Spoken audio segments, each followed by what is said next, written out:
21 डिसेंबरला राज्यातील नगर परिषद आणि नगरपंचायतीच्या निवडणुकांचा निकाल जाहीर झाला। या निकालाचं एक ठळक वैशिष्ट्य म्हणजे अनेक ठिकाणी गड आला पण सिंह गेला किंवा सेनापती जिंकला पण त्याच्या सैनिकांना अपेक्षित यश गाठता आलं नाही। थोडक्यात काय तर थेट जनतेमधून निवडून आलेला नगराध्यक्ष एका पक्षाचा आणि नगरसेवक मात्र दुसऱ्याच पक्षाचे निवडून आले। त्यामुळे नगराध्यक्षपदी निवडून येऊनही सभागृहात स्पष्ट बहुमत नसल्यानं येत्या काळात कारभार पाहताना सत्ता संघर्ष उद्भवण्याची शक्यता आहे। पण त्याही पूर्वी आणखी एका गोष्टीसाठी राजकीय पक्षांमध्ये रस्सीखेच पाहायला मिळणार आहे आणि ती म्हणजे उपनगराध्यक्ष पदासाठी। आता बीड जिल्ह्याचा विचार करायचा झाला तर या ठिकाणी 6 नगराध्यक्षांसह 184 नगरसेवक मतदारांनी निवडून दिलेत। त्यामुळे बहुमतासाठी नगरसेवकांची जुळवाजुळव करून उपाध्यक्षपद आपल्याकडे खेचून घेण्यासाठी नेत्यांची खरी कसोटी लागणार आहे। बीड जिल्ह्यातील परळी, गेवराई, धारूर आणि अंबाजोगाई या ठिकाणी स्पष्ट बहुमत असल्यानं संबंधित गटाचा उपाध्यक्ष होणार हे निश्चित झालंय। पण बीड आणि माजलगावात मात्र बहुमतासाठी नेत्यांना चांगलीच कसरत करावी लागणार आहे।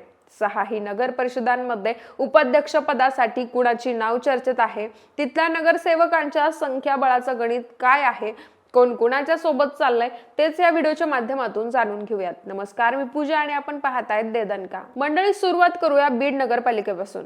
तर बीड नगरपालिकेत नगराध्यक्षपदी अजित पवारांच्या राष्ट्रवादीच्या प्रेमलता पारवे यांना मतदारांनी कौल दिला।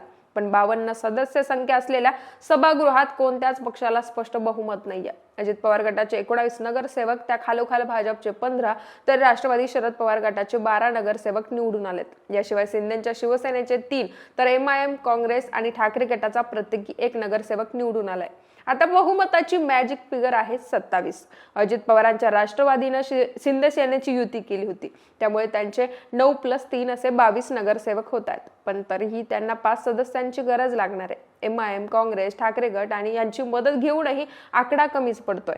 त्यामुळे अजित पवार गटाला शरद पवार किंवा भाजपचा पाठिंबा घ्यावा लागेल, पण त्यासाठी उपाध्यक्ष पदावर पाणी सोडावं लागणार आहे। आमदार विजयसिंग पंडित, योगेश क्षीरसागर यांना सोबत घेण्याची शक्यता कमीच आहे। या उलट बीडचे आमदार संदीप क्षीरसागर यांचे पालकमंत्री अजित पवारांशी चांगले संबंध असल्याचे ते त्यांना पाठिंबा देण्याची शक्यता जास्त आहे। पण दुसरीकडे भाजप नगरसेविका डॉक्टर सारिका क्षीरसागर यांनी असेही संकेत दिलेत की क्षीरसागर बंधू एकत्र येऊ शकतात। बीड शहर अजूनही क्षीरसागर मुक्त झालेलं नाहीये। त्यांच्या विधानामुळे आमदार संदीप क्षीरसागर आणि योगेश क्षीरसागर एकत्र येण्याच्या चर्चा सुरू झाल्यात। मुंडे, ठाकरे, पवार यांच्या पाठोपाठ क्षीरसागर बंधूंनीही एकत्र यावं अशी सामान्य बीडकरांची देखील इच्छा आहे। तसं झाल्यास ते बहुमताचा आकडा गाठू शकतात। त्यात उपाध्यक्ष म्हणून डॉक्टर सारिका क्षीरसागर यांचं नाव आघाडीवर आहे। भाजप पक्षाच्या गटनेतेपदी देखील त्यांची नुकतीच नियुक्ती झाली आहे। मंडळी, परळी नगर परिषदेबद्दल सांगायचं झालं तर या ठिकाणी राष्ट्रवादी अजित पवार गटाच्या पद्मश्री बाजीराव धर्माधिकारी या नगराध्यक्ष झाल्यात। मंत्री पंकजा मुंडे, आमदार धनंजय मुंडे आणि शिंदे सेनेचे जिल्हा प्रमुख सचिन मुळुल यांनी या ठिकाणी महायुती केल्यानं त्यांच्याकडे स्पष्ट बहुमत आहे। पक्षनिहाय नगरसेवकांची संख्या पाहायची झाली तर राष्ट्रवादी अजित पवार गट 16, भाजप 7, शिंदे गट 2, शरद पवार गट 2, MIM आणि काँग्रेस वंचित आघाडी प्रत्येकी 1 नगरसेवक तर 6 पक्षांनी दिग्गजांना धूळ चारत परळी नगरपालिकेत एंट्री केली आहे। त्यापैकी 5 अपक्ष नगरसेवकांनी त्यांचा महायुतीला त्यांचा पाठिंबा जाहीर केलाय। त्यामुळे एकूण 35 पैकी 30 नगरसेवक महायुतीकडे। या ठिकाणी अपेक्षेप्रमाणे उपनगराध्यक्ष पद हे भाजपकडे जाण्याची शक्यता आहे। त्यात योगेश मेनकुदळे, प्राध्यापक पवनकुमार मुंडे या नावांची चर्चा आहे। मंडळी, बीड मधील गेवराई नगर परिषदेची निवडणूक अटीतटीची वाटत असताना एकदम एकतर्फी झाली आहे। पंडित विरुद्ध पवार या संघर्षात पुन्हा एकदा पवारांनी आपलं वर्चस्व स्थापन केलंय।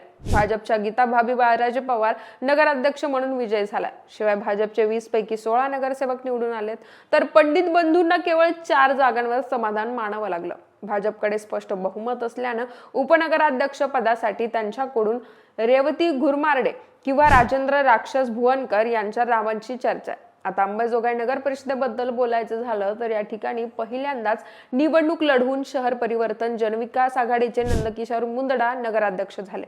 भाजप आमदार नमिता मुंदडा यांचे ते सासरे आहेत। त्यांच्या विरोधात अजित पवार गटाचे राजकिशोर मोदी निवडणूक रिंगणात होते। लोकविकास आघाडीच्या माध्यमातून त्यांनी ही निवडणूक लढवली.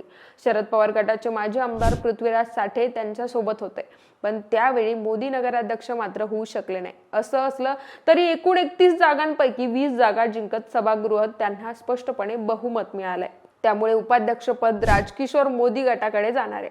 त्यांच्याकडून महेश बाळासाहेब कदम, दिनेश भराडिया, इस्माईल गवळी या नावांची चर्चा आहे.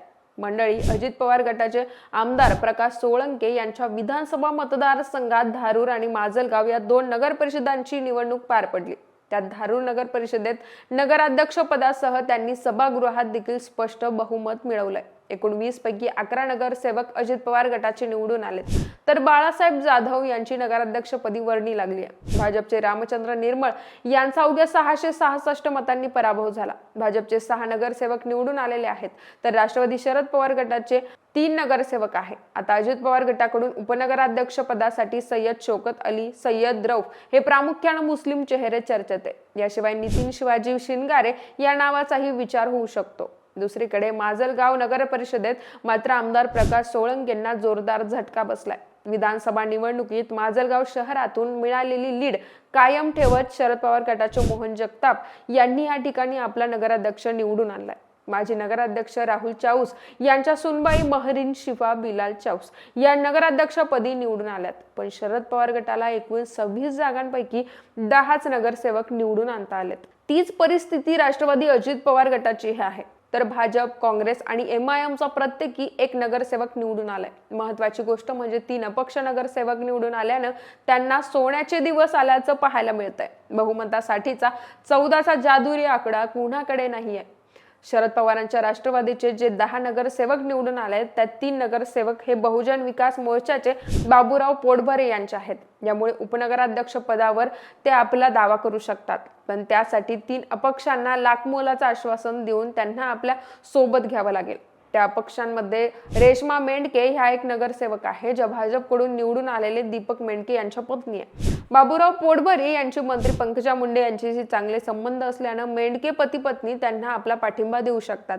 तर शरद पवार गट राजकीय गणिताची जुळवाजुळव करून बहुमत सिद्ध करू शकला तर त्यांच्याकडून शरद यादव आणि पोटभरे गटाकडून उषा लांडगे हे नाव उपनगराध्यक्ष पदासाठी चर्चेत आहे. पण आमदार प्रकाश सोळंके यांनी जर आपल्याकडे 4 नगरसेवकांना खेचून आणलं तर त्यांचं बहुमत सिद्ध होईल.